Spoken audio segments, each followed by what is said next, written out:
लखनऊ में भाजपा के नए राष्ट्रीय अध्यक्ष का चुनाव उत्तर प्रदेश के कारण अटका पड़ा है। दरअसल उत्तर प्रदेश में भाजपा के नए प्रदेश अध्यक्ष का चुनाव नहीं हो सका है और उससे भी पहले जिला अध्यक्ष की घोषणा होनी है। सूत्रों के अनुसार सूची तैयार पड़ी है, लेकिन संगठन के भीतर गहरे मतभेदों और वैचारिक शुद्धता के नाम पर चल रही जद्दोजहद के कारण अटकी हुई है। राष्ट्रीय स्वयंसेवक संघ का स्पष्ट मत है कि जिलाध्यक्ष वही बने जिसकी निष्ठा संगठन और विचारधारा के प्रति अटल हो, न कि किसी व्यक्ति विशेष के प्रति। चूंकि यूपी में 2027 में विधानसभा चुनाव होने हैं, ऐसे में संघ को आशंका है कि अगर सांसदों और विधायकों के चहेते जिलाध्यक्ष बनते हैं तो उनकी वफादारी चुनाव के समय संदिग्ध हो सकती है। कई भाजपा विधायक और सांसद ऐसे हैं जो पहले समाजवादी पार्टी, बहुजन समाज पार्टी या कांग्रेस में रह चुके हैं। ऐसे नेताओं की संख्या 18 है।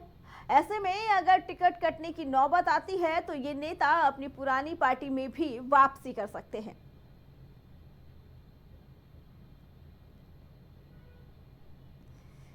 बता दें कि इस वक्त संगठन में बदलाव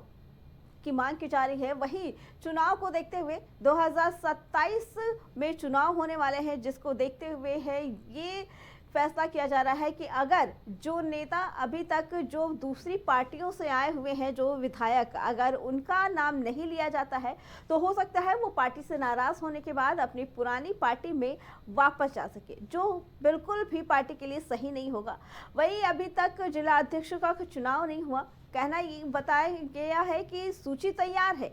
नामों की लिस्ट तैयार है, लेकिन अभी घोषणा नहीं की जा रही है, क्योंकि इसमें आरएसएस का कहना है कि वही उन्हीं की तरफ से जिलाध्यक्ष बनाया जाए। इसके बाद साफ तौर पर यह कहना है अगर किसी संगठन में बदलाव होता है, संगठन का कोई व्यक्ति बनता है जिसकी किसी व्यक्ति विशेष की तरफ निष्ठा ना होकर,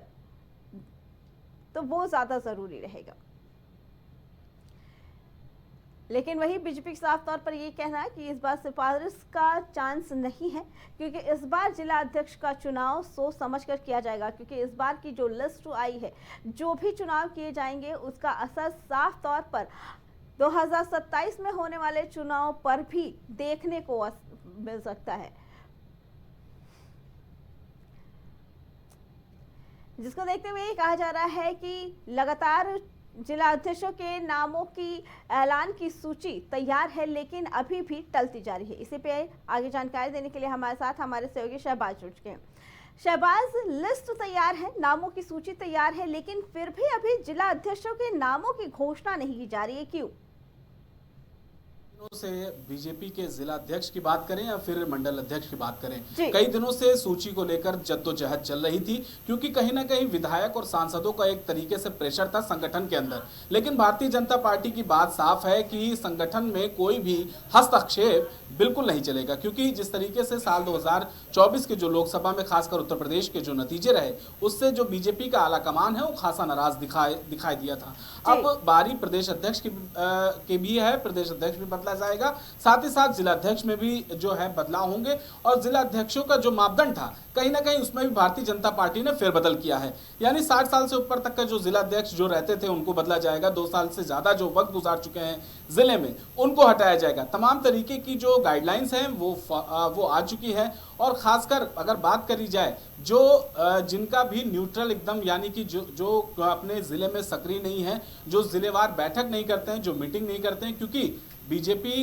एक ये मान के चलिए माइक्रो प्लानिंग करती है किसी भी चुनाव के लिए, और ऐसे में अगर कहीं भी छोटी सी भी कोई चूक रह जाती है तो भारतीय जनता पार्टी उसे बर्दाश्त नहीं करती है, अर्चना। और यही वजह रही थी 2024 में कहीं ना कहीं चूक मानी गई थी एक बीजेपी के संगठन की, जो उसकी मजबूती थी वही कहीं ना कहीं एक कमजोरी बनकर निकलकर सामने आई 2024 के चुनाव में। लेकिन अब महज 2 साल के बाद अगर देखा जाए, अर्चना, तो विधानसभा का चुनाव है, और विधानसभा के चुनाव में बीजेपी कोई भी चूक अभी से रहने नहीं देना चाहती है। इसीलिए भारतीय जनता पार्टी जो है, और खासकर जो उसका फैसला लेते, यानी कि उसका सहयोगी दल जो उसके पैरेलल हमेशा से काम किया है, यानी कि जो उसको बढ़ाने का काम किया है, आरएसएस, उसने साफ तौर पर कह दिया है कि इस बार सिफारिश का कोई चांस नहीं, यानी कि कोई विधायक या कोई सांसद या कोई अपनी पहुंच का इस्तेमाल जो है वो भारतीय जनता पार्टी में संगठन के लिए तो खास तौर पे नहीं करेगा। आप टिकट के लिए कर सकते हैं, आप किसी और चीज के लिए कर सकते हैं, लेकिन संगठन की जब बात आएगी तो उसमें सिफारिश नहीं चलेगी। जो भी व्यक्ति जिसने जिले में काम किया होगा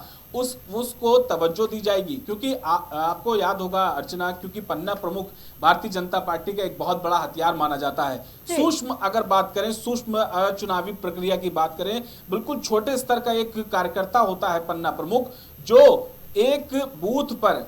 किसी भी पार्टी के लिए काम करता है। तो ये शुरुआत जो है वो कहीं ना कहीं भारतीय जनता पार्टी ने करी थी, और भारतीय जनता पार्टी नहीं चाहती कि जो उसकी शुरुआत जैसी रही थी, क्योंकि पन्ना प्रमुख से लेकर और मंडल अध्यक्ष और बूथ अध्यक्ष, ये जो इस तरीके से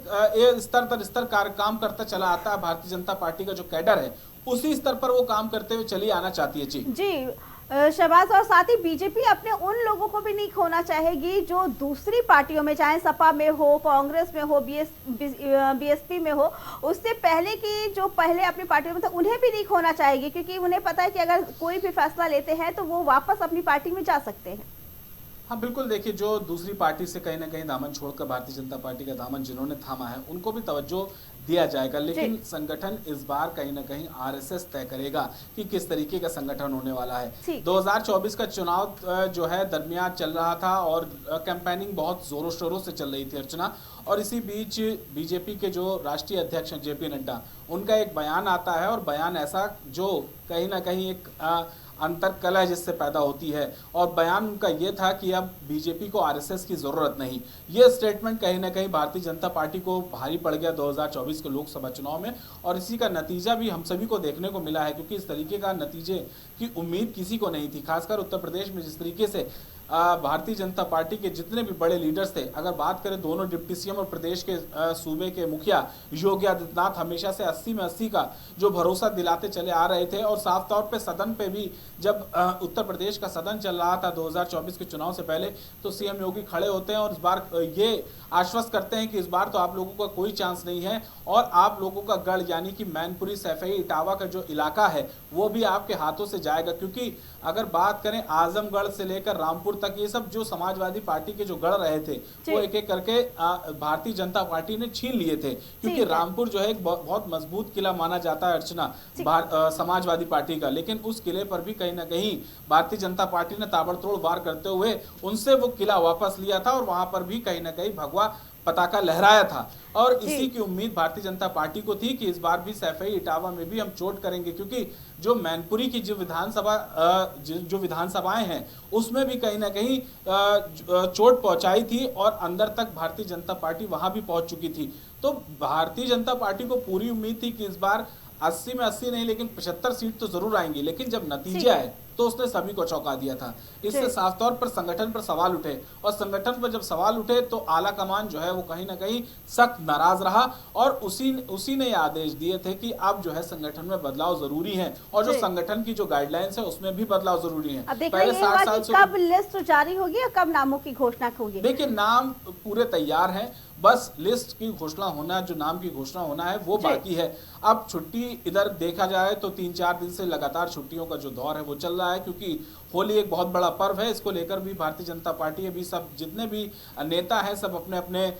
जिलों में होली का पर्व है अपने साथियों के साथ मना रहे हैं। अब बहुत ज़्यादा माना ये जा रहा है कि सोमवार को जिस दिन सारी छुट्टियां खत्म होंगी उस दिन भारतीय जनता पार्टी की तरफ से सभी नामों का ऐलान किया जाएगा। ठीक है जी शहबाज, आपका बहुत बहुत धन्यवाद।